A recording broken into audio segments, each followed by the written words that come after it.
this crude circuit diagram, which probably only I understand, but basically it comes from my 3-volt 1-cell LiPo battery and goes up through the horizontal rotation and the vertical rotation one, and it shorts the circuit, and they go to 2 motors, which they reverse the polarity to go forward and backwards and side to side. So I'm going to start building the transmitter right now.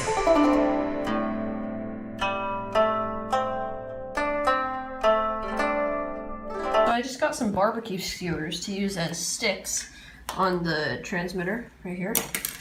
And I got some 12 gauge solid core wire that I'm going to use to connect the surfaces. And this is the thing that I'm going to build it on. So I'll get started. I'm done yet with the switches, but I'm done with this side. And what will happen is this is the switch.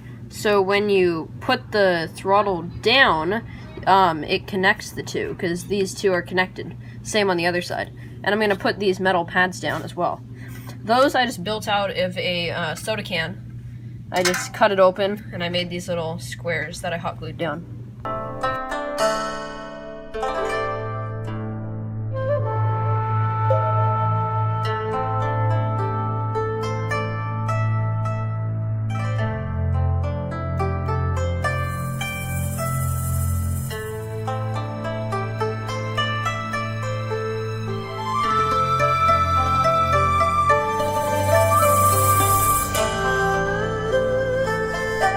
So this is not going to work because I made these pads out of aluminum from an aluminum can, which I didn't even think about.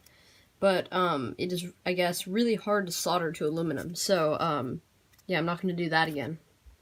So the first transmitter that I made did not work because I used aluminum from the aluminum can for the connection pads, and unbeknownst to me, you cannot solder to aluminum. So that did not go so well. And then for this next one, what I'm going to do is I'm going to use old cut-up pieces from a saw blade that I sanded the paint off of. And I think that'll work better because it's steel. So I'm going to go try that out right now.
All day on this transmitter, and I just finished, although I have yet to test it.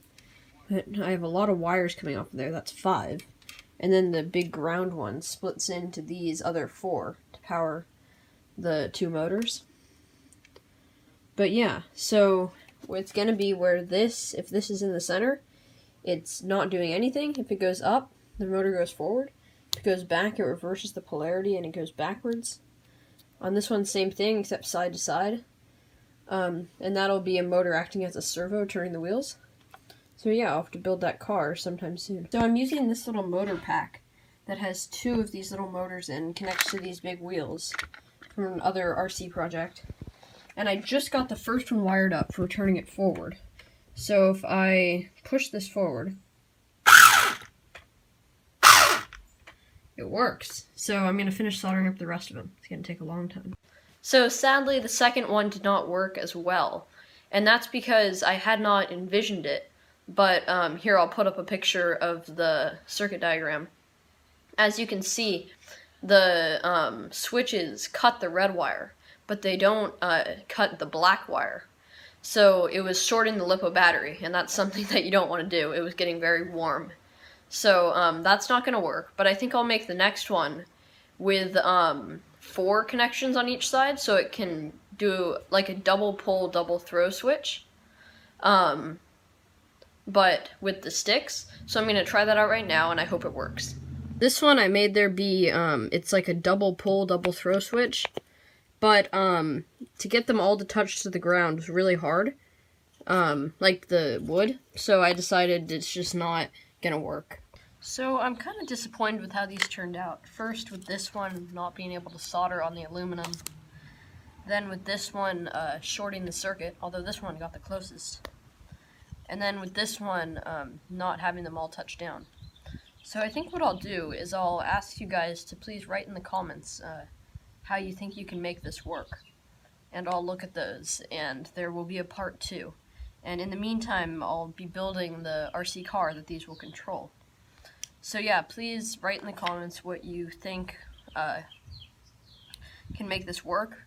One of the things that I thought of was putting just 2 normal double pull, double throw switches on, like not building these joysticks, just having 2 switches. But then I couldn't have them in the middle like that, not doing anything. They had to be doing something. So the only way to turn the car off was just to unplug the battery, which is okay, but it's not ideal.